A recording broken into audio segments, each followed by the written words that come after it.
Zulfikar Ali Bhutto, hero या villain. किसी ने कहा मैं तुम्हें घास नहीं दूंगा लेकिन एटम बम जरूर दूंगा। किसी ने कहा ऐसा वजीर आजम जैसे कुर्सी से ज्यादा अवाम की फिक्र थी। और किसी ने कहा ये वो शख्स था जिसकी जिद ने पाकिस्तान को दो टुकड़े कर दिया। तो सवाल ये है कि जुल्फ़िकार अली भुट्टो हीरो या विलन। आइए जानते हैं उस शख्स की कहानी जो मोहब्बत भी था और नफरत भी, उम्मीद भी था और अफसोस भी। जुल्फ़िकार अली भुट्टो 5 जनवरी 1928 को लड़काना सिंध के एक जागीरदार घराने में पैदा हुए। इब्तदाई तालीम मुंबई से हासिल की और फिर आला तालीम के लिए अमेरिका की यूनिवर्सिटी ऑफ कैलिफोर्निया बर्कले और बाद में ऑक्सफोर्ड चले गए। कानून और सियासत की तालीम हासिल की और वतन वापस आकर सियासत में कदम रखा। अयूब खान के दौरे हुकूमत में वजीर खारजा मुकर्रर हुए। उनकी गुफ्तगू का अंदाज, सियासी फहम और कायदाना सलाहियतों ने सबको मुतासिर किया। 1965 की जंग के बाद ताशकंद मुआहदे में भी उनका किरदार नुमाया रहा, मगर इसी मुआहदे से अयूब खान से इनका इख्तिलाफ भी शुरू हुआ। 1967 में भुट्टो ने पाकिस्तान पीपल्स पार्टी की बुनियाद रखी और नारा दिया, रोटी कपड़ा और मकान हर शख्स का है ये अरमान। अवाम ने इस नारे को दिल से अपनाया। भुट्टो गरीब और मुतवासित तबके का हीरो बन गए। 1970 के इंतखाबात में पीपीपी ने मगरबी पाकिस्तान में ज़बरदस्त कामयाबी हासिल की, लेकिन अब यहाँ कहानी एक नया रुख इख्तियार करती है। 1970 के इलेक्शन में शेख मुजीबुर रहमान की अवामी लीग मशरक़ी पाकिस्तान में अक्सरियत से कामयाब हुई। उनके पास वज़ीर आज़म बनने का कानूनी हक था, मगर भुट्टो ने मुखालफत की। उन्होंने कहा इधर हम उधर तुम, ये नहीं चलेगा।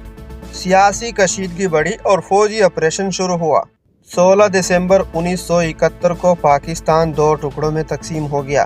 तनकीद करने वाले कहते हैं अगर भुट्टो शेख मुजीब से बात कर लेते तो पाकिस्तान बच सकता था, लेकिन भुट्टो के हामी कहते हैं फैसले GHQ में हुए थे, भुट्टो ने नहीं किए। 1973 में भुट्टो ने पाकिस्तान को एक नया आईन दिया जो आज भी नाफिज है। उन्होंने सोशलिस्ट इस्लाहात की, करहाने कौमियाए ज़मीनें तकसीम की और सबसे अहम कदम, हम घास कालेंगे मगर एटम बम ज़रूर बनाएंगे। उन्होंने डॉक्टर अब्दुल कदीर खान को मुकम्मल हिमायत दी।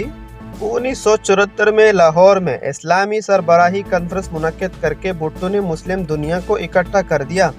ये एक सफारती फतह थी, मगर वक्त के साथ साथ भुट्टो का अंदाज अमरियत से मुशाबा होता गया। भुट्टो अपने मुखालिफिन को बर्दाश्त नहीं करते थे। नेशनल अवामी पार्टी पर पाबंदी लगा दी। सहाफ़ी, तलबा, जज जो भी इख्तिलाफ करता उसे जेल में डाल दिया जाता। पुलिस का इस्तेमाल सियासी मुखालिफिन के खिलाफ किया जाने लगा।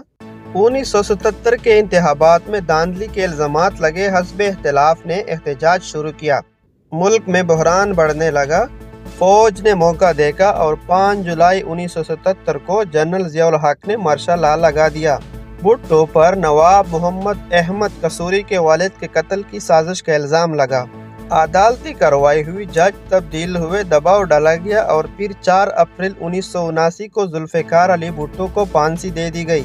आज तक बहस जारी है, क्या ये अदालती इंसाफ था या सियासी इंतकाम। उनके चाहने वाले कहते हैं कि भुट्टो ने गरीबों को आवाज़ दी, पाकिस्तान को एटमी ताकत बनाया और हमेशा अवाम के साथ खड़ा रहा।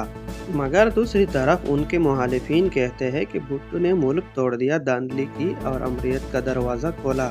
उनकी बेटी बेनज़ीर भुट्टो भी शहीद हुई। आज भी जुल्फ़िकार अली भुट्टो का नाम पाकिस्तानी सियासत में जिंदा है, मगर सवाल ये बाकी है, एक शख्स जिसने तारीख रकम कर दी और खुद तारीख बन गया। जुल्फ़िकार अली भुट्टो हीरो या विलन, ये फैसला उसने अवाम पर छोड़ दिया। आपका क्या ख्याल है? कमेंट्स में अपनी राय ज़रूर दीजिए। तो हमारे चैनल को सब्सक्राइब करें, इस वीडियो को लाइक करें। मिलते हैं अगली वीडियो में, तब तक के लिए अल्लाह हाफ़िज़।